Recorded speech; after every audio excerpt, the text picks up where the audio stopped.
Ma mäletan seda kolimist, kui lõppes see asi, kui seda Moora kabinetti hakati Tallinna kolima, siis me aitasime kõik seal kaasa, et silmad tilkusid kõigil vett ja tassisime neid kaste sinna auto peale ja siis need veeti sealt, ma ei tea, kas mitu autotäit ikka, sellepärast, et mööbel läks ka ju.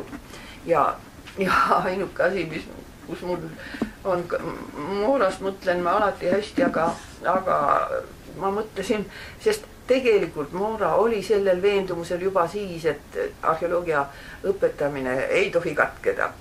Sellepärast, et me ajasime juttu ju, kui mina kaitsesin oma diplomitööd ja siis oli lõpp, see oli 50. aastal ja me ajasime siis juttu ja pärast seda ja tema siis nagu, ma ei mäletaks, mina küsisin, et kas ma võiks edasi õppida või pakkus tema, ma seda isegi ei mäleta, et hakata kirjutama väitekirja Eesti arheoloogiast ja seda ta rõhutas, et seda me peame vaatama, et meil on väga suur põud, meil ei ole valmis kaadrit, me peame midagi tegema, me peame jätkama.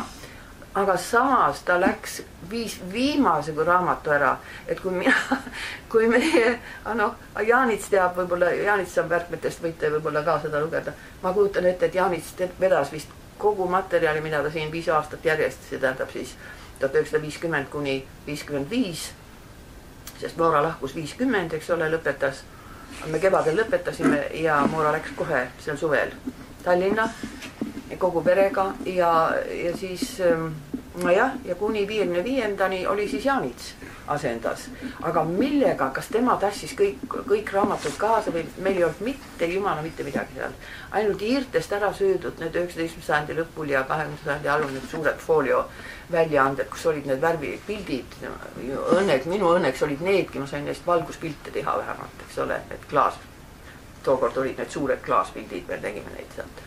Mitte midagi ei jäänud, ta viis kõik raamatud kaasa, sest kui ta meile luges, siis oli ju nii, et raamatud olid lahti kõik laua peal tal, eks ole, tema oli siin, meie olime paarikesi seal ümber ja me kogu aeg saime seda, mida tema kirjeldas, kõiki neid pilte näha ja ta oli ju suhetles kõigi Euroopa tähtsamate arheoloogiakeskuste esindajatega, tal olid Poola materjalid, ma mäletan, siis tal olid, Saksamaal, ta käis Königsbergis, olid tal tutvused, ühesõnaga sealsed arheoloogid, siis Põhjamaadest ju teadagi, Rootsi ja Soome, kõik need uuemad uurimistööd olid tal olemas ja need olid kõik laua peal meil, mis miga oli lugeda seda kursust, kui need materjalid olid. Aga kui mina tulin, siis ei olnud mitte jumala midagi. Ja mul ei olnud ju võimalusi ka tookord meid lastud ju väljagi.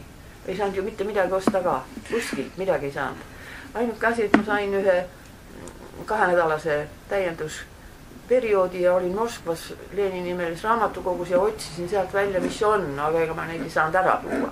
Ma sain seal ainult natukene märkida üles üht-teist ja see oli kõik, mis ma sain. Vaatasin Toomes.